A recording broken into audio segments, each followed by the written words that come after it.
Je suis photojournaliste, principalement sur de la presse et du politique.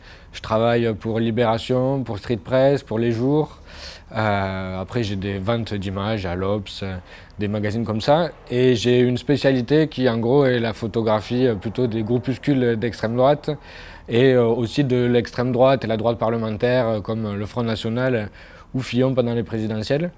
Ça, c'est une première partie de mon activité. Et ensuite, j'ai développé d'autres activités pour pouvoir diversifier les revenus.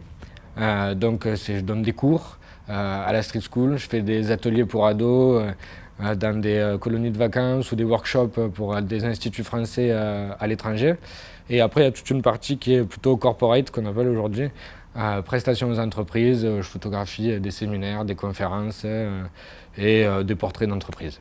Le plus gros travail qu'on a fait là, sur ces derniers mois, c'est un reportage, une enquête pour Libération pendant 3 mois sur Génération Identitaire, qui en fait est un groupuscule qui est de plus en plus implanté dans différentes villes de France, qui vise à défendre en gros l'identité, le local face à l'invasion de l'islam. Je reprends leurs mots, hein, c'est pas les miens.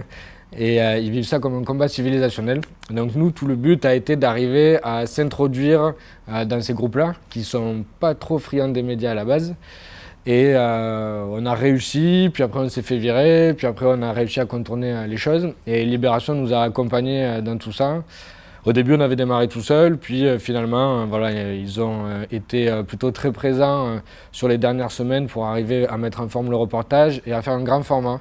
Donc on était assez contents d'avoir 4 épisodes sur Génération Identitaire en pleine campagne présidentielle, avec une sortie 10 jours avant le premier tour et qui mettait en avant les liens, non seulement l'influence de Génération Identitaire et des identitaires sur la politique française, sur la question de l'identité et de la fermeture des frontières, mais qui visait aussi à montrer les liens que le Front National entretient avec ces groupuscules.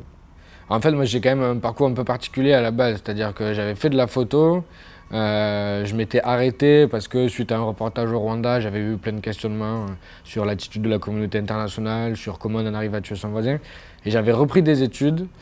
J'avais travaillé pendant 1 an au ministère des Affaires étrangères, et en fait, je démissionne du ministère et c'est là où je démarre la street school. Donc la street school m'a permis en gros de me relancer, de me remettre le pied à l'étrier sur la question du journalisme et de la photographie. Parce que moi j'avais une formation vraiment en photographie et après une formation assez institutionnelle parce que j'avais fait Sciences Po, alors je maîtrisais l'écrit mais pas forcément les codes du journalisme. Et la street school a été un catalyseur en fait pour mettre toutes ces choses en place ensemble. À la street school, c'est que des professionnels. Et du coup, ça, c'est quand même hyper enrichissant. En fait, la street school, déjà, j'ai fait après mes premières piges pour Street Press, pour le Secours Cato, alors que j'étais encore à la street school. Et après, ça s'est enchaîné un peu et ça s'est construit au fur et à mesure des mois, quoi. Mais ça a mis 6 mois, en gros, pour bien démarrer. Et après, pour construire toute cette idée un peu de business plan, parce que je pense qu'il faut rompre avec le romantisme du journalisme, où on s'en va avec un carnet ou un appareil photo et on voit bien ce qu'on ramène. Mais ce que j'expliquais tout à l'heure avec 3 secteurs diversifiés, je pense que la street school te met les pieds sur terre aussi, quoi, en même temps.